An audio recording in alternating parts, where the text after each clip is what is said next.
Hello everyone, कैसे हो आप सब? पढ़ाई कैसी चल रही है? पीछे वाले जो टॉपिक्स हमने स्टार्ट किए थे वो आप सबने कर लिए होंगे complete as far as now.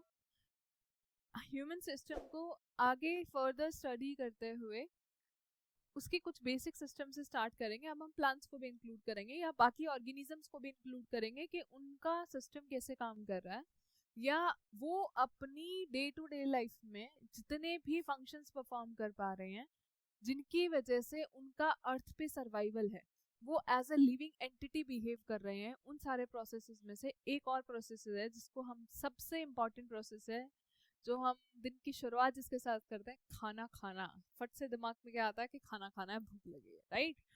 Okay, सो खाना क्यों खा रहे हैं? खाना खा के हुआ क्या था वो हमने पढ़ा कि रेस्पिरेटरी सिस्टम में हमने जो खाना खाया था एक्सचेंज हुआ, उसको गैसेस जो एक्सचेंज हुआ था ब्रीदिंग के टाइम पे उसको हमने यूटिलाइज किया था। किस लिए यूटिलाइज किया था बेटा?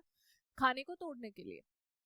अब खाना किस किस तरीके से बन रहा है, कौन खाना बना रहा है, कैसे बनेगा, और बनने के बाद जो हमने खाना खाया उसमें से कौन कौन सी चीज कैसे कैसे कन्वर्ट होंगी, we are going to study today. Okay okay, so हम सबसे पहले स्टार्ट करेंगे बेटा। देखो, यहाँ पे आपको जो है इसको हम बोलते हैं लाइफ प्रोसेसेस।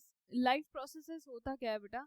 लाइफ प्रोसेसेस का मतलब होता है हमारी बॉडी में, हमारी कोई भी लिविंग ऑर्गेनिज्म की जो बॉडी है वो बॉडी कुछ ऐसे फंक्शंस परफॉर्म करती है जिसकी वजह से हम एज अ लिविंग बिहेव कर रहे हैं, हम सरवाइव कर पा रहे हैं। हमारे सर्वाइवल के लिए जितने भी प्रोसेस की रिक्वायरमेंट है, ठीक है, उन सारे प्रोसेसेस को हम क्या बोलेंगे बेटा? Life processes. अब कौन कौन से ऐसे प्रोसेसेस है जिनके साथ हम, जिनकी वजह से हमारा सर्वाइवल हो रहा है? हम खाना खा रहे हैं तो हम सर्वाइव कर पा रहे हैं, हम ब्रीथ कर रहे हैं तो हम सर्वाइव कर पा रहे हैं, हम खाने में से एनर्जी को एक्सट्रैक्ट कर पा रहे हैं तो हम सर्वाइव कर पा रहे हैं। उसके अलावा क्या क्या हो रहा है? हम मूव कर पा रहे हैं, एक जगह से दूसरी जगह जा पा रहे हैं, तब भी क्या हो रहा है बेटा? सर्वाइवल हो रहा है। ठीक है, हमारी बॉडी में सर्कुलेशन हो रहा है, ब्लड मूव कर रहा है, तब भी हम क्या कर रहे हैं बेटा? सर्वाइव कर पा रहे हैं। So there are multiple functions which we people are doing in our day to day life so that हम as a living entity behave कर सके, या हमारा जो एग्जिस्टेंस है अर्थ के ऊपर वो मेंटेन हो, वो कॉन्टिन्यूटी में चलता रहे, right? So the basic functions that are performed by any living organism, कोई भी लिविंग ऑर्गेनिज्म जितने भी बेसिक फंक्शंस को परफॉर्म करेगा, ठीक है, चाहे वो प्लांट हो, चाहे वो एनिमल हो, चाहे वो ह्यूमन बींग्स है, अपनी एग्जिस्टेंस मेंटेन करने के लिए अर्थ के ऊपर, उन सब प्रोसेसेस को हम क्या बोलेंगे बेटा? Life processes. ठीक है, उन लाइफ प्रोसेसेस में क्या आएगा? खाना, खाना भी आएगा, न्यूट्रिशन भी आएगा, राइट? न्यूट्रिशन आया, रेस्पिरेशन आया, खाने में से एनर्जी बनाना, सर्कुलेशन आया, ब्लड का सर्कुलेशन हुआ, जितना भी वेस्ट मटेरियल था उसका एक्सचेंज हुआ, मिनरल्स न्यूट्रिएंट्स एक जगह से दूसरी जगह पर मूव कर पाए, एक्सक्रीशन हुआ, जिसकी जरूरत नहीं थी उसको बॉडी से बाहर निकाल दिया in the form of liquid. चलो अब फटाफट से वीडियो के नीचे मुझे कमेंट करके बताओ कि एक्सक्रीशन का मतलब क्या है। एक्सक्रीशन में I help you out, excretion में वेस्ट रिमूव हो रहा है, मेटाबॉलिक वेस्ट रिमूव हो रहा है। अब वो जो मेटाबॉलिक वेस्ट है वो किन किन फॉर्म्स में रिलीज हो रहा है? हमने 3 फॉर्म्स की बात की थी। ह्यूमन बीइंग में अलग होता है, रेप्टाइल्स में अलग होगा, बर्ड्स में अलग होगा। समझ में आ रही है बात? रेप्टाइल्स में, बर्ड्स में अलग है, फिशेस में अलग है, एक्वाटिक एनिमल्स में अलग है, और ह्यूमन बींग्स में अलग है। उन तीनों के आप नाम लिख के बताओगे और मुझे बताओगे, एग्जाम्पल लिखोगे कि किसमें कौन कौन सा हो रहा है। फटाफट से वीडियो के नीचे हम कमेंट करेंगे, राइट? ओके, उसके बाद लोकोमोशन हो रहा है बेटा। लोकोमोशन का मतलब क्या है? लोकोमोशन का मतलब है एक जगह से दूसरी जगह पर मूव करना, मूवमेंट की। लोकोमोशन और मूवमेंट दो चीजें होती हैं, ठीक है? अब लोकोमोशन में और मूवमेंट में डिफरेंस क्या होता है ये जानना, ठीक है? लोकोमोशन का मतलब होता है आप मूवमेंट, मतलब एक जगह पे बैठे थे, ये मूवमेंट हो रहा है। ओके, लोकोमोशन इज कि मैं यहाँ से चल के दूसरी जगह पे मैंने पोजीशन चेंज की, that is locomotion. So locomotion और मूवमेंट में कहा है, मूवमेंट इज बॉडी स्टेगनेंट है, कोई चीज ऐसे मूव कर रही है, ठीक है? लोकोमोशन इज प्लेस चेंज हो रही है, राइट? ओके, सो उसके बाद है बेटा control and coordination. Control and coordination के बारे में हमने अब तक नहीं पढ़ा है। कंट्रोल एंड कोऑर्डिनेशन के बारे में हम आने वाले चैप्टर्स में पढ़ेंगे, but I will give you a brief about it कि कंट्रोल एंड कोऑर्डिनेशन होता क्या है। कंट्रोल एंड कोऑर्डिनेशन का मतलब क्या है? कंट्रोल का मतलब क्या है? कोई चीज होगी या नहीं होगी, उसको बोलते हैं कंट्रोल करना। कंट्रोल करना आप डे टू डे लाइफ में क्या बोलते हो कि बटन कंट्रोल कर रहा है कि फैन चलेगा कि नहीं चलेगा, बटन कंट्रोल कर रहा है कि लाइट ऑन होगी कि ऑफ होगी, राइट। फोन का switch on switch off button, volume का बटन कंट्रोल कर रहा है कि वॉल्यूम ज्यादा होगी कि वॉल्यूम कम होगी। सो बेसिकली कंट्रोल करने का मतलब है कि कोई चीज होगी कि नहीं होगी, उसको गाइड करना, इस कंट्रोल करना, ठीक है। कोऑर्डिनेशन का मतलब क्या होता है? कोऑर्डिनेशन का मतलब है तालमेल। तालमेल किसके बीच में? हमारी बॉडी में बहुत सारे ऑर्गन्स काम कर रहे हैं, राइट। हमारी बॉडी में आप मूवमेंट कर रहे हो, आप सर्कुलेशन कर रहे हो, आप ब्रीथिंग कर रहे हो, आप रेस्पिरेशन कर रहे हो, आप फिल्ट्रेशन कर रहे हो, आप एक्सक्रीशन कर रहे हो, आप डाइजेशन कर रहे हो, आप बहुत सारे फंक्शंस को परफॉर्म कर रहे हो। आप सोच रहे हो, आप सेम टाइम पे देख रहे हो। अभी क्या कर रहा है? मैं बोल रही हूँ, मेरे दिमाग में चल रहा है कि मुझे क्या बताना है, मेरा माइंड भी काम कर रहा है, मेरी बॉडी भी काम कर रही है, हैंड्स का मूवमेंट भी हो रहा है, and I am talking. So there are multiple task I am doing at the same time. एक टाइम पर मैं बहुत सारे टास्क परफॉर्म कर रही हूँ। मेरी बॉडी बैलेंस्ड भी है, ऐसा तो नहीं है कि मैं इधर उधर जाके गिर रही हूँ, ऐसा नहीं है। आपकी बॉडी स्टेबल है। आप अगर बैठ के अभी पढ़ाई कर रहे हो तो आप सुन भी रहे हो, आप देख भी रहे हो, आप ग्रैब भी कर रहे हो, आप दिमाग में मेमोरी भी क्रिएट कर रहे हो, आप लिख भी रहे हो, आप बैठे भी हो आराम से। So you are also doing multiple task at the same time. आप ऐसा क्यों कर पा रहे हो? आप इसलिए ऐसा कर पा रहे हो क्योंकि आपके बॉडी में एक ब्रेन है और एक स्पाइनल कॉर्ड है जो कि कंट्रोल करता है, और बॉडी के सारे ऑर्गन्स को, सारे जितने भी चाहे सेंसरी ऑर्गन्स हैं, सेंसरी ऑर्गन्स वो देख पा रहे हो, सुन पा रहे हो, दीज आर सेंसेस, ठीक है। आप देख पा रहे हो, सुन पा रहे हो, ये क्या है? सेंसेस हैं। तो सेंसेस को और एक्टिविटीज को, मोटर एक्टिविटीज, मोटर एक्टिविटी क्या है? आप लिख रहे हो, दैट इज मोटर एक्टिविटी। मैं चल रही हूँ, that is also motor activity. तो आपके सेंसरी एक्टिविटीज को, आपकी मोटर एक्टिविटीज को के बीच में तालमेल बिठाना है, सो दैट आप अपना डे टू डे लाइफ की एक्टिविटीज को परफॉर्म कर पाओ। That is all about control and coordination. So control and coordination में हम पढ़ेंगे कि ब्रेन और स्पाइनल कोर्ड कैसे कंट्रोल करते हैं, कैसे तालमेल बिठाते हैं हमारी बॉडी के अलग अलग ऑर्गन्स के बीच में, हमारे सेंसरी ऑर्गन्स के बीच में और हमारे मोटर ऑर्गन्स के बीच में। मोटर मतलब जो मूवमेंट कर रहे हैं, राइट। ओके, जो रिस्पॉन्स क्रिएट करते हैं बेसिकली उनको हम मोटर ऑर्गन्स बोलते हैं या मोटर एक्टिविटीज बोलते हैं, right. Will move to the next one. ठीक है, अब आपकी बॉडी ने जितने भी फंक्शंस को परफॉर्म किया बेटा, उन सब फंक्शंस के को परफॉर्म करने के लिए दो तरीके की चीजें होती है मेन, या तो कोई चीज बनेगी या तो कोई चीज टूटेगी। अब हमारी बॉडी में कुछ चीज बनाने के लिए और कुछ चीज तोड़ने के लिए, सिंप्लीफाई करने के लिए या किसी चीज को कॉम्प्लेक्स बनाने के लिए हमारी बॉडी में बहुत सारी रिएक्शंस होंगी। और वो जो जितनी भी टोटल रिएक्शंस हैं, जितनी sum of chemical reactions that are occurring inside the body, ठीक है, लाइफ को मेंटेन करने के लिए जितनी भी रिएक्शंस हो रही हैं, उन सब रिएक्शंस को हमने क्या बोला बेटा? Metabolism. We call it as metabolism. Okay, so it is sum total of all the chemical reactions. जितनी भी बॉडी में केमिकल रिएक्शंस हो रही हैं उनका सम टोटल है, उनका इक्वल है, ठीक है। जो भी कहाँ हो रही है बेटा? लिविंग ऑर्गेनिज्म की बॉडी में हो रही है। किस लिए हो रही है? लाइफ को मेंटेन करने के लिए, लाइफ प्रोसेसेस को मेंटेन करने के लिए, ठीक है। उसको यहाँ पे आएगा बेटा metabolism, is known as metabolism, ठीक है। लाइफ प्रोसेस को मेंटेन करने के लिए जितनी भी हमारी बॉडी में केमिकल रिएक्शंस हो रही हैं, we call it as metabolism. अब दो चीजें हैं बेटा, या तो कोई चीज बनेगी या तो कोई चीज टूटेगी। बनने का मतलब क्या है? बनने का मतलब है कि कोई चीज सिंपल थी, सिंपल से किस में कन्वर्ट होगी बेटा? कॉम्प्लेक्स में कन्वर्ट हो गई, ठीक है। जब किसी चीज को आप सिंपल से कॉम्प्लेक्स में कन्वर्ट करोगे तो it will require certain amount of energy, it will require certain amount of energy. तो वो प्रोसेस जिसमें बहुत सारे छोटे छोटे मॉलिक्यूल्स और सिंपल मॉलिक्यूल्स मिलकर एक कॉम्प्लेक्स मॉलिक्यूल बनाएंगे, एनर्जी की रिक्वायरमेंट जिस रिएक्शन में होगी, we call such kind of reactions as anabolic reactions और एनाबॉलिज्म। मेटाबॉलिज्म का एक टाइप है एनाबॉलिज्म, जहां पर स्मॉल मॉलिक्यूल्स आर असेंबल्ड, एक दूसरे के साथ जुड़ जाएंगे। क्यों जुड़ जाएंगे? To form a larger one, larger molecules, and they are going to use energy, जहां पर एनर्जी के रिक्वायरमेंट होगी। चलो, I have a question for you. In the previous classes we have discussed कि एनर्जी एक केमिकल फॉर्म है that we utilise to perform our functions, है ना। अब उस एनर्जी का फुल फॉर्म हमने कहाँ पढ़ा था और उस एनर्जी का फॉर्मेशन कहाँ पे हो रहा है, ये आप मुझे वीडियो के नीचे कमेंट करके बताओगे। क्या बताओगे?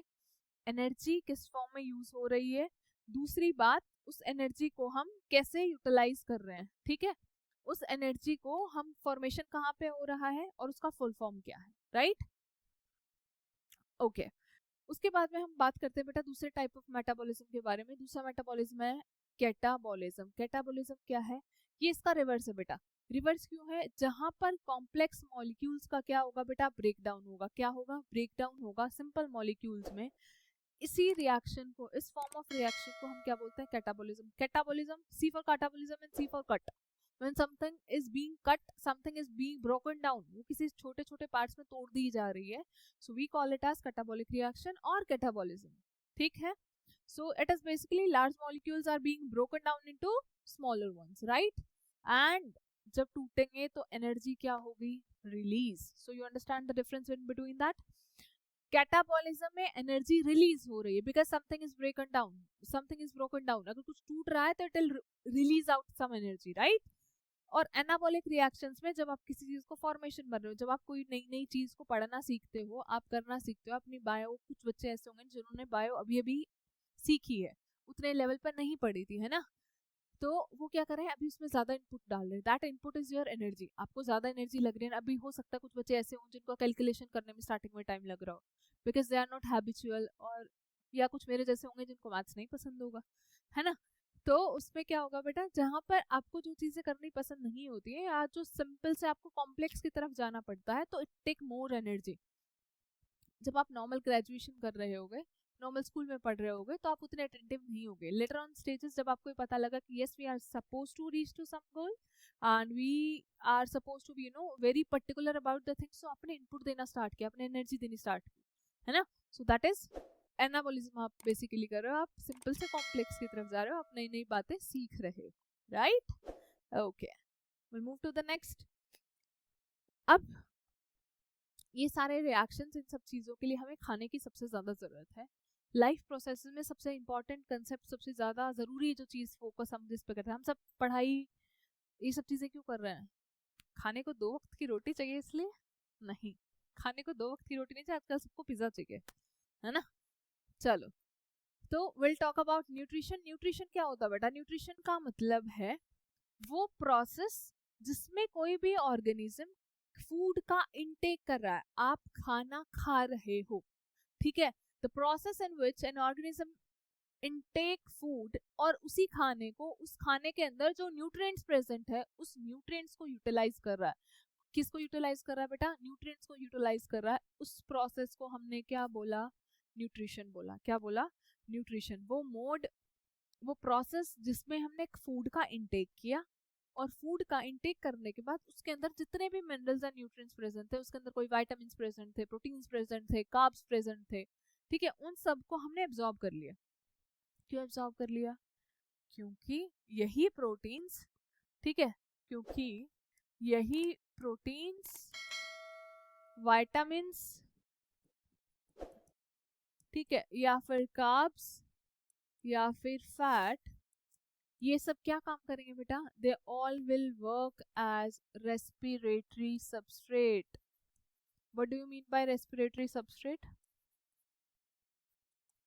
रेस्पिरेटरी सबस्ट्रेट क्या है? देखो, बेसिक चीज आप सबको पता लगेगा। रेस्पिरेशन का मतलब क्या? प्रोसेस। वो प्रोसेस जिसमें खाने का क्या होगा? ब्रेक डाउन होगा ताकि एनर्जी रिलीज हो जाए, सब ओके। दैट इज रेस्पिरेशन के प्रोसेस में यही सब हो रहा है, correct.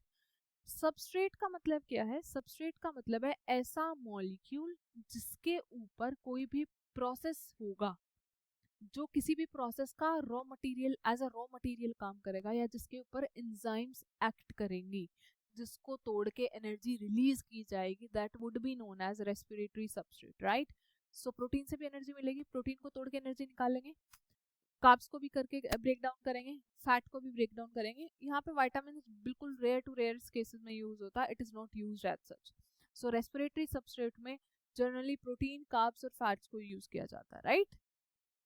Okay, so let's move ahead, आगे चलते हैं, ठीक है, अब ये पता लग गया रेस्पिरेटरी सबस्ट्रेट का मतलब क्या है, वो मॉलिक्यूल्स जिनके ऊपर रेस्पिरेशन का प्रोसेस होगा, यानी जिनको तोड़ के एनर्जी रिलीज की जाएगी, राइट। ओके, सो न्यूट्रिएंट जो होता है बेटा, मोड ऑफ न्यूट्रिशन के होते हैं बेटा, दो तरीके के होते हैं, ठीक है। उससे पहले will study about those organisms के बारे में हम पढ़ेंगे, उन ऑर्गेनिजम्स के बारे में हम स्टडी करेंगे जिनका मोड ऑफ न्यूट्रिशन अलग अलग है, कैसे डिवाइड किया गया उन ऑर्गेनिजम्स को, कि वो खाना कैसे खा रहे हैं। एक ऐसे तरीके का ऐसा ग्रुप ऑफ ऑर्गेनिज्म होगा जो खाना खुद से बना पा रहा है, एक ऐसा ग्रुप ऑफ ऑर्गेनिजम्स है, group of multiple organisms present there on the earth which are not capable of making their own food, यानी वो किसी और के ऊपर डिपेंड कर रहे हैं अपने खाने के लिए। अगर हम उन ऑर्गेनिजम्स की बात करें, उन ऑर्गेनिजम्स की बात करें जो खुद से खाना प्रोड्यूस कर पा रहे हैं, जो खुद से खाना बना पा रहे हैं, उनको हम क्या बोलेंगे बेटा, प्रोड्यूसर्स बोलेंगे। क्या बोलेंगे, प्रोड्यूसर्स। प्रोड्यूसर्स क्यों बोला, क्यों, वो ऑर्गेनिजम्स की बात कर रहे हैं जो खुद से खाना प्रोड्यूस कर पा रहे हैं, जो खुद से खाना बना पा रहे हैं। Can you just recollect once in कि कौन कौन से ऐसे, without looking at the board, कि कौन कौन से ऐसे ऑर्गेनिजम्स हैं, कौन कौन से ऐसे लिविंग एंटिटीज हैं जो खाना खुद से बना सकती हैं, ठीक है। प्लांट सबके दिमाग में आता है कि प्लांट्स ऐसा कर सकते हैं, ओके। उसके अलावा क्या, उसके अलावा first thing that is very common, plants होते हैं, प्लांट्स के पास खाना खुद से बनाने की कैपेसिटी है। फिर उसके अगर बाद हम बात करें, एल्गी भी होता है जिसके पास खाना खुद से बनाने की कैपेसिटी है। इन सर्टेन केसेस बैक्टीरिया के पास भी कैपेसिटी होती है कि वो अपना खाना खुद से बना पाता है। So there are 3 major organisms जो खाना खुद से प्रोड्यूस करने की कैपेसिटी रखते हैं। One is plants and second one is, correct, the second one is algae and the third one is some kind of bacteria, and we'll talk about those bacteria in the coming slides on coming chapter, आगे class आएगी, then we'll study about it, right? Okay, so autotrophs का मतलब क्या है, autotrophic mode of nutrition होता है। Autotrophs, जब हम ऑटोट्रॉफ्स लिखा होगा क्वेश्चन में, so please be careful, then the question is talking about the organism, किसी ऑर्गेनिज्म की, किसी लिविंग एंटिटी की हैबिट के बारे में बात कर रहा है कि वो खुद से खाना बनाने की उसको हैबिट है या वो दूसरे के ऊपर डिपेंड कर रहा है खाने के लिए, right, correct. So should I move ahead, right. So producers वो ऑर्गेनिज्म जो खाना खुद से बना पा रहे हैं, are capable of synthesising their own food, खुद से खाना बना पा रहे हैं यूजिंग, या तो वो केमिकल एनर्जी को यूज कर रहे हैं या तो वो लाइट एनर्जी को यूज कर रहे हैं। लाइट एनर्जी कुछ केसेस में, फॉर एग्जांपल प्लांट्स जो होते हैं बेटा, वो लाइट एनर्जी को यूज कर रहे हैं। लाइट एनर्जी बोले तो सन से एनर्जी को एब्जॉर्ब कर रहे हैं, जो सन से जो एनर्जी आ रही है दैट इज लाइट एनर्जी, क्योंकि दिन के टाइम के प्रोसेस पे ही खाना खुद से बना पा रहे हैं ना प्लांट्स, फोटोसिंथेसिस तो तभी हो रहा है, राइट। तो वो ऑर्गेनिज्म जो लाइट एनर्जी या तो फिर केमिकल एनर्जी, केमिकल्स को यूज करके भी कुछ एनर्जी, कुछ बैक्टीरिया ऐसे होते हैं जो केमिकल को यूटिलाइज करके खुद से खाना बना पा रहे हैं, राइट। सो खाना सिर्फ लाइट से के ऊपर बेस्ड नहीं होता, केमिकल एनर्जी भी रिक्वायर्ड होती है, राइट।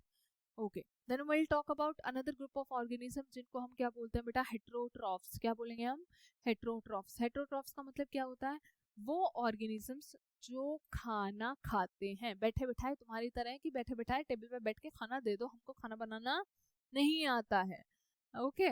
दो we all are consumers, we all are heterotrophs. क्यों हेट्रोट्रॉफ्स हैं, जो खाना कंज्यूम कर रहे हैं, जो खाने के लिए दूसरे ऑर्गेनिज्म के ऊपर डिपेंड है, ठीक है। वो डिपेंडेंसी किसी लिविंग एंटिटी के ऊपर भी हो सकती है, वो डिपेंडेंसी किसी डेड ऑर्गेनिज्म के ऊपर भी हो सकती है। Please make sure you remember कि डिपेंडेंसी जो होगी खाना खाने के लिए, वो हेट्रोट्रॉफ्स की किसी लिविंग ऑर्गेनिज्म के ऊपर भी हो सकती है और किसी डेड ऑर्गेनिज्म के ऊपर भी हो सकती है, राइट। किसी डेड बॉडी के ऊपर भी हो सकती है, डेड सेल्स के ऊपर भी हो सकती है, डेड एंड डेब्रिस के ऊपर, गली सड़ी चीजें, पत्तियां, ठीक। So will call them consumers. Consumers क्यों, क्योंकि वो कंज्यूम कर रहे हैं, वो बस खाना खा रहे हैं, वो खुद से खाना बना नहीं पा रहे हैं। जो बना पा रहे थे वी कॉल्ड देम प्रोड्यूसर्स, और जो खुद से खाना नहीं बना पा रहे हैं we call them consumers, right. So consumers are the organism जो डिपेंड करते हैं खाने के लिए दूसरे ऑर्गेनिज्म के ऊपर में, ठीक है। वो कोई भी एनिमल भी हो सकता है और ह्यूमन बींग्स भी हो सकते हैं। हम भी खाने के लिए किसके ऊपर डिपेंड करते हैं, दूसरे के ऊपर, मम्मी के ऊपर, राइट। कुछ मम्मी के ऊपर डिपेंड करते हैं खाना बनाने के लिए, कुछ खुद से बना पाते हैं, but at all we require raw material from plants also, है ना, प्लांट से भी चाहिए ना, रॉ मटेरियल तो प्लांट से, क्रॉप से ही मिल रहा है हमें, ठीक। सो डिपेंडिंग कि कौन सा ऑर्गेनिज्म है उसके बेसिस पे मोड ऑफ न्यूट्रिशन भी दो तरीके के हैं बेटा।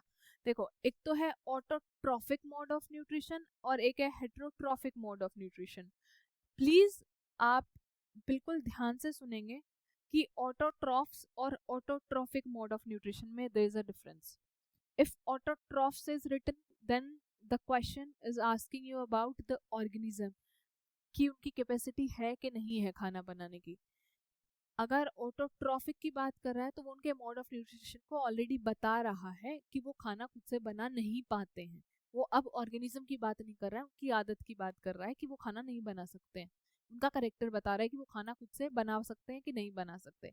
अगर ऑटोट्रॉफिक मोड ऑफ न्यूट्रिशन है तो वो खाना खुद से बना के खा रहे हैं, और हेटेरोट्रॉफिक मोड ऑफ न्यूट्रिशन है तो वो खाने के लिए किसी दूसरे ऑर्गेनिज्म के ऊपर डिपेंड कर रहे हैं। डन, क्लियर है बेटा? चलें आगे। चलो, so I hope as far as now आपको क्लियर होगा कि ऑटोट्रॉफिक और ऑटोट्रॉफ्स में क्या डिफरेंस है, राइट? ओके, आने वाली क्लास में till the end of the class आपको और अच्छे से क्लियर हो जाएगा कि हम किस तरीके से बात कर रहे हैं, ठीक है। अब हम डिटेल में पढ़ेंगे बेटा ऑटोट्रॉफिक मोड ऑफ न्यूट्रिशन को। ऑटोट्रॉफिक मोड ऑफ न्यूट्रिशन आप सबको पता है क्या है, खाना खुद से बनाने की कैपेसिटी है। खाना खुद से बनाने की कैपेसिटी किसको है, क्वेश्चन आपको आना चाहिए। फॉर एग्जांपल किसी क्वेश्चन में पूछ के उसने ये बोल दिया इनमें से कौन से ऐसे हैं जो लाइट एनर्जी के ऊपर डिपेंड कर रहे हैं। अब उसने डायरेक्टली फोटोसिंथेसिस के बारे में नहीं पूछा, directly autotrophic mode of nutrition के बारे में नहीं पूछा, उसने आपसे ही पूछा कि कौन कौन है इनमें से। For example like they have given the options of plants, algae, bacteria, some bacteria, and human beings। लिख दिया, काउ लिख दिया। उन्होंने बोला इनमें से कौन से ऐसे ऑर्गेनिजम्स हैं, ठीक है, जो किसके ऊपर डिपेंड कर रहे हैं। या तो फिर उन्होंने यहाँ पे लिख दिया, अगर उन्होंने यहाँ पे लिख दिया this is first option, this is second, this is third and this is fourth, both 1 and 2। अगर उन्होंने क्वेश्चन में आपसे पूछा कि कौन से ऐसे ऑर्गेनिज्म हैं इसमें से जो लाइट एनर्जी के ऊपर डिपेंड कर रहे हैं, तो लाइट एनर्जी के ऊपर डिपेंड करने का मतलब क्या है, जिनका फोटोसिंथेटिक मोड ऑफ न्यूट्रिशन है, जिनका ऑटोट्रॉफिक मोड ऑफ न्यूट्रिशन है। ऑटोट्रॉफिक में भी क्या, जो लाइट एनर्जी के ऊपर डिपेंड कर रहे हैं, यानी फोटोसिंथेसिस कर रहे हैं। So it will B algae, it will B plants, algae भी होगा और प्लांट भी होगा, जो क्या करेंगे बेटा, जिनका फोटोसिंथेटिक मोड ऑफ न्यूट्रिशन होगा, जो लाइट एनर्जी के ऊपर डिपेंड करेंगे। So correct answer would be both 1 and 3, right? If we'll talk about cow and human, so they have heterotrophic mode of nutrition, right? Correct। ये बहुत easy question था जो आपको बिल्कुल ऐसे नैनो सेकेंड्स में सॉल्व कर देना चाहिए था, ठीक है। ये बेटा डिफिकल्ट कुछ नहीं है, इट्स ऑल अबाउट कि आप कितना इंटरेस्ट से और कितना अच्छे से पढ़ाई कर रहे हो, आप कितना एफर्ट लगा के पढ़ाई कर रहे हो, आप कितना जेन्युइनली किसी चीज़ के लिए एफर्ट्स डाल रहे हो, ठीक है। पढ़ाई करोगे it will B easy for you people also, right? Okay, so we'll continue about the autotrophic mode of nutrition on the basis of the source of energy कि source of energy क्या use हो रहा है। autotrophic mode of nutrition को दो में divide किया गया है बेटा। वो जिन्होंने एनर्जी, लाइट एनर्जी को यूज किया, लाइट एनर्जी को यूज करके खाना बना, we call them photosynthetic mode of nutrition. Autotrophic में भी फोटोसिंथेसिस कर रहे हैं। वो ऑर्गेनिजम्स जो केमिकल एनर्जी के ऊपर डिपेंड किए खाने के लिए, उनको हमने बोला कीमोसिंथेसिस। फोटो बोले तो लाइट, जिन्होंने लाइट की प्रेजेंस में सिंथेसिस किया, खाना बनाया, लाइट एनर्जी को यूज करके फोटोसिंथेसिस हुआ। जब किसी ऑटोट्रॉफ ने केमिकल्स को एज अ एनर्जी यूज करके अपने खाने को सिंथेसाइज किया, तो that is known as chemosynthesis, right? जब लाइट, फोटो बोले तो लाइट, फोटो का मतलब क्या है बेटा, लाइट। जब किसी ऑर्गेनिज्म ने लाइट एनर्जी को यूटिलाइज करके खाने को सिंथेसाइज किया, खाने का फॉर्मेशन किया, we call it as photosynthesis. जब उन्हीं ने किसी ऑर्गेनिज्म में कीमो बोल मतलब केमिकल, राइट, जब केमिकल एनर्जी को यूटिलाइज करके उन्होंने खाने का फॉर्मेशन किया, खाना बनाया, तो we call it as chemosynthesis, right? Okay बेटा, एग्जाम्पल्स बहुत इंपॉर्टेंट है इस चैप्टर में से। एग्जाम्पल्स को अच्छे से करना, एग्जाम्पल्स को एलिमिनेट करना मोड ऑफ न्यूट्रिशन के बेसिस पे या कहाँ पे भी ज़रूरत हो, ठीक है, वो बहुत ज़रूरी है। ठीक है, तो फोटोसिंथेसिस के बारे में पढ़ेंगे। ये most common form of autotrophic nutrition है। सबसे ज़्यादा अगर बात करें फोटोसिंथेसिस में और कीमोसिंथेसिस में मोर फ्रिक्वेंटली कौन सा मोड ऑफ न्यूट्रिशन मिलता है, so that would be the answer would be photosynthetic mode of nutrition मिलता है। कहाँ कहाँ होता है बेटा? कुछ प्लांट्स में होगा, एल्गे में होगा और कुछ बैक्टीरियाज में होगा। ये ऑर्गेनिज्म जो है वो सनलाइट को एब्जॉर्ब करते हैं, उसको कन्वर्ट करते हैं। किस में कन्वर्ट करते हैं? कार्बन डाइऑक्साइड एंड वाटर में। Carbon dioxide and water. जब हम रेस्पिरेशन पढ़ रहे थे तो रेस्पिरेशन का चैप्टर पढ़ते हुए मैंने आपको बताया था कि रेस्पिरेशन में oxygen will be utilised, oxygen को यूज किया जाएगा। ऑक्सीडेशन ऑफ फूड होगा, खाने का। खाना कौन? ग्लूकोज का ब्रेकडाउन होगा ऑक्सीजन की प्रेजेंस में। एंड द प्रोडक्ट वाज, क्या बना था एंड में? Carbon dioxide and water. और मैंने आपको बोला था यही रेस्पिरेशन के जो एंड प्रोडक्ट हैं वो फोटोसिंथेसिस का क्या है? रॉ मटेरियल है। यहाँ पे हो गया प्रूफ कि सनलाइट क्या करेगा बेटा? जो कार्बन डाइऑक्साइड प्लांट्स ने एब्जॉर्ब की थी या रेस्पिरेशन के टाइम पे जो CO2 रिलीज किया और वाटर का फॉर्मेशन हुआ था, उन दोनों को कन्वर्ट कर देगा वापस किसमें? ग्लूकोज एंड ऑक्सीजन में। तो फोटोसिंथेसिस का रॉ मटेरियल क्या है बेटा? फोटोसिंथेसिस का रॉ मटेरियल, रिएक्टेंट्स क्या हैं? रॉ मटेरियल समझ रहे हो क्या होता है? रॉ मटेरियल का मतलब होता है किन चीजों को कन्वर्ट करना है। रोटी बनाने के लिए रॉ मटेरियल आटा है, ठीक है। जो सूखा आटा है पानी के साथ मिक्स होके it will be converted into a डो और उसी से ही रोटी बन रही है, ठीक है। तो यही कार्बन डाइऑक्साइड और वाटर को किस में कन्वर्ट किया जा रहा है बेटा? ग्लूकोज एंड ऑक्सीजन में। और यही ग्लूकोज और ऑक्सीजन क्या है बेटा? एंड प्रोडक्ट है। किसका एंड प्रोडक्ट है? फोटोसिंथेसिस का, राइट। फोटोसिंथेसिस का मतलब क्या था? खाना बनाना। खाना किसकी फॉर्म में बन रहा है? ग्लूकोज की फॉर्म में, right. Examples we have already done, that is algae and plants. Okay, chemosynthesis की बात करेंगे। कीमोसिंथेसिस का मतलब है वो micro organisms, for example bacteria, जो ग्रो करते हैं किसी भी हार्श कंडीशन में। हार्श कंडीशन का मतलब क्या है? हार्श कंडीशन का मतलब है बहुत ही एक्सट्रीम कंडीशंस में जो सर्वाइव कर रहे हैं, नॉर्मल टेम्परेचर में, नॉर्मल कंडीशंस में जो सर्वाइव नहीं कर रहे हैं। हार्श कंडीशन का मतलब क्या हो सकता है? डीप सी वेंट्स हो सकता है। डीप सी वेंट्स का मतलब है समुद्र के बहुत ही ज्यादा गहराई में, जहाँ पे समुद्र में कट्स होते हैं वहां पे ग्रो कर सकता है। हॉट स्प्रिंग्स में ग्रो कर सकते हैं, गर्म पानी के झरनों में ग्रो कर सकते हैं, एसिडिक मीडियम में ग्रो कर सकते हैं। तो वो ऑर्गेनिजम्स, बेसिकली वो माइक्रो ऑर्गेनिजम्स, वो बैक्टीरियाज जो एक्सट्रीम कंडीशंस में सर्वाइव कर सकते हैं। हो सकता है एक्सट्रीम कोल्ड में सर्वाइव कर रहे हो, फॉर एग्जांपल पोलर रीजन्स में। हो सकता है कि बहुत ही ज्यादा एसिडिक कंडीशन में सर्वाइव कर रहे हो सकता है कि हॉट स्प्रिंग्स में, गर्म पानी के झरनों में सर्वाइव कर रहे हो सकता है कि वो किसी भी डीप सी वेंट्स, पानी की बहुत ज्यादा गहराई में, अंधेरों में कहाँ सर्वाइव कर रहे हो, ठीक। So they obtain energy by oxidising inorganic substances. किसका ऑक्सीडेशन हो रहा है बेटा? इनऑर्गेनिक सब्सटेंसेस का। इनऑर्गेनिक सब्सटेंसेस का मतलब क्या है? Sulphides, hydrogen sulphides, H2S।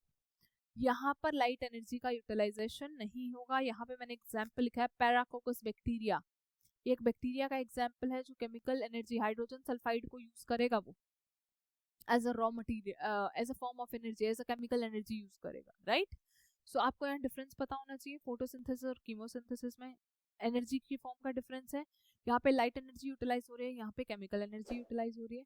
ये हार्श कंडीशन में सर्वाइव कर रहा है, नॉर्मल कंडीशंस में सर्वाइव कर रहा है। इसका एग्जाम्पल प्लांट्स एंड एल्गे, इसका एग्जाम्पल बैक्टीरियाज है, and that too certain bacterias.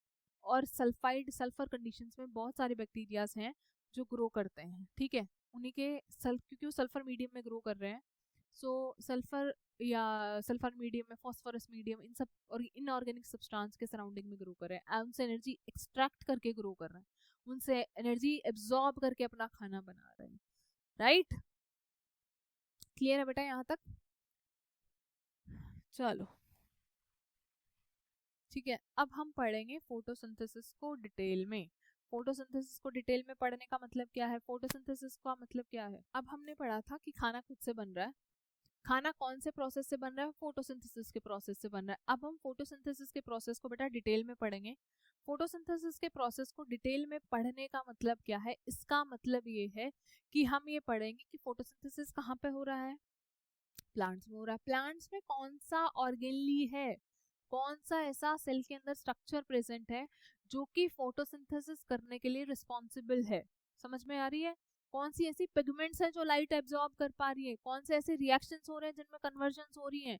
Conversion होने का मतलब क्या है? जहाँ पे CO2 और वाटर को यूज करके ग्लूकोज और का फॉर्मेशन हो रहा है, ऑक्सीजन का फॉर्मेशन हो रहा है, वो सब रिएक्शंस को हमें स्टडी करना है। ठीक है, so the process in which the organism convert, किसको किस में कन्वर्ट करना है बेटा? लाइट एनर्जी को केमिकल एनर्जी में। लाइट एनर्जी को केमिकल एनर्जी में कहाँ कन्वर्ट किया बेटा? केमिकल एनर्जी में कन्वर्ट करने का मतलब है उन्होंने क्या बनाया? खाना बनाया। खाना किस फॉर्म में? ग्लूकोज की फॉर्म में। किस फॉर्म में बेटा? ग्लूकोज की फॉर्म में। ग्लूकोज क्या है? कार्बोहाइड्रेट है, राइट? सो जो केमिकल एनर्जी है किसकी फॉर्म में है? ग्लूकोज की फॉर्म में। वो सोर्स ऑफ ग्रोथ है। सोर्स ऑफ ग्रोथ क्यों? क्योंकि इसी को आप अपनी ग्रोथ एंड डेवलपमेंट के लिए, इसी एनर्जी को, इसी खाने को आप यूटिलाइज करोगे अपने सेल्स को ग्रो कराने के लिए, आपकी बॉडी के ग्रोथ एंड डेवलपमेंट के लिए, राइट? सो इस प्रोसेस के लिए हमें एक स्पेसिफिक पिगमेंट चाहिए। प्लीज ध्यान से सुनिएगा, इस पिगमेंट का क्वेश्चन, पिगमेंट का नाम आपको बहुत अच्छे से पता होना चाहिए। एक पिगमेंट प्रेजेंट है, ठीक है, इस पिगमेंट का काम क्या है बेटा? लाइट को एब्जॉर्ब करना। उस पिगमेंट का नाम क्या है? क्लोरोफिल। क्लोरोफिल फोटोसिंथेसिस के लिए रिक्वायर्ड वो पिगमेंट है जिसका काम क्या है? लाइट को एब्जॉर्ब करना। क्या काम है बेटा? लाइट को एब्जॉर्ब करना। और वो कौन सी सेल ऑर्गेनली में प्रेजेंट है? तो it is present in chloroplast. जब हम सेल स्ट्रक्चर और फंक्शंस के बारे में पढ़ रहे थे तो मैंने आपको बताया था कि क्लोरोप्लास्ट को किचन ऑफ द सेल बोला जाता है। किचन ऑफ द सेल क्यों बोला अब आपको पता लग गया? क्योंकि यही वो सेल ऑर्गेनली है जहां पर फोटोसिंथेसिस का प्रोसेस हो रहा है, जहां पे खाना बनाने का प्रोसेस हो रहा है। ठीक है, उस ऑर्गेनली के अंदर पिगमेंट कौन सी बेटा? क्लोरोफिल। उसने क्या किया? कार्बन डाइऑक्साइड और वाटर को यूज करके क्या बनाया बेटा? ऑक्सीजन को रिलीज किया as a by product. By product का मतलब होता है जो एंड प्रोडक्ट, मेन प्रोडक्ट के साइड में जो रिलीज हो रहा है। मेन प्रोडक्ट क्या है? ग्लूकोज। कौन है मेन प्रोडक्ट बेटा? ग्लूकोज। समझ में आ रही है बात? सो बाय प्रोडक्ट का मतलब है मेन प्रोडक्ट के साइड में, मेन एंड प्रोडक्ट के साइड में। Product is for what? जिसके लिए रिएक्शन हो रही है। तो बाय प्रोडक्ट का मतलब है उस मेन जो हमारा प्रोडक्ट है उसके साथ में जो मिल रहा है। मेन क्या था? ग्लूकोज। ग्लूकोज के साइड में आपको क्या रिलीज हो रहा है बेटा? ऑक्सीजन। ऑक्सीजन जो प्रोड्यूस हो रहा है और ये जो ग्लूकोज बन रहा है इसको हमारी बॉडी क्या करेगी? यूटिलाइज कर लेगी। ऑक्सीजन को हम एब्जॉर्ब कर लेंगे, ग्लूकोज को क्या करेंगे बेटा? फिर से रेस्पिरेशन के लिए यूटिलाइज कर लेंगे। फोटोसिंथेसिस की ये जो रिएक्शन गिवन है, this is the overall reaction for photosynthesis. एक बात ये कि आप इसको बैलेंस करके इसके नंबर के साथ याद रखेंगे। दूसरी बात ये कि कौन कहाँ पे बन रहा है, कौन रॉ मटेरियल है, कौन एंड प्रोडक्ट है, ये भी आपको पता होना चाहिए। तो 6 कार्बन डाइऑक्साइड के मॉलिक्यूल, 12 पानी के मॉलिक्यूल लाइट एनर्जी की प्रेजेंस में, क्लोरोफिल पिगमेंट की प्रेजेंस में ग्लूकोज बनाएंगे। ग्लूकोज का फॉर्मूला क्या है बेटा? C6H12O6। आपको किसी भी क्वेश्चन में पूछ लिया जाएगा कि जो प्लांट्स में केमिकल एनर्जी की फॉर्म है जिसमें खाना बन रहा है यानी ग्लूकोज में, उसका फॉर्मूला क्या है? C6H12O6। मेक श्योर आपको याद रहे कि कितने कार्बन है कितने हाइड्रोजन है, क्योंकि ये नंबर इधर उधर हो जाएंगे फिर। समझ में आ रही है बात? फॉर एग्जाम्पल उसने किसी एग्जाम्पल ऑप्शंस में उसको आपको बोल दिया कि ग्लूकोज का फॉर्मूला क्या है, क्वेश्चन में पूछा ग्लूकोज का फॉर्मूला क्या है, किसी ऑप्शन में बोल दिया C7 है, H16 है, O8 है। ऐसा हो सकता है? नहीं, ये गलत है। तो आपको ये एलिमिनेट करना है। एलिमिनेट कब कर पाओगे? जब आपको ग्लूकोज का एग्जैक्ट फॉर्मूला पता होगा। तो that is C6H12 and O6, right? Clear? Okay,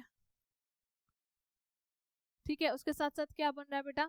उसके साथ साथ ऑक्सीजन रिलीज हो रही है। ऑक्सीजन के कितने मॉलिक्यूल्स रिलीज हो रहे हैं? ऑक्सीजन के 6 मॉलिक्यूल्स रिलीज हो रहे हैं। ठीक है, वाटर के कितने मॉलिक्यूल्स रिलीज हो रहे हैं बेटा? वाटर के भी 6 मॉलिक्यूल्स ही रिलीज हो रहे हैं। सो जब 6CO2 12H2O ने ब्रेक डाउन किया in the presence of light, it will result in the formation of a glucose molecule.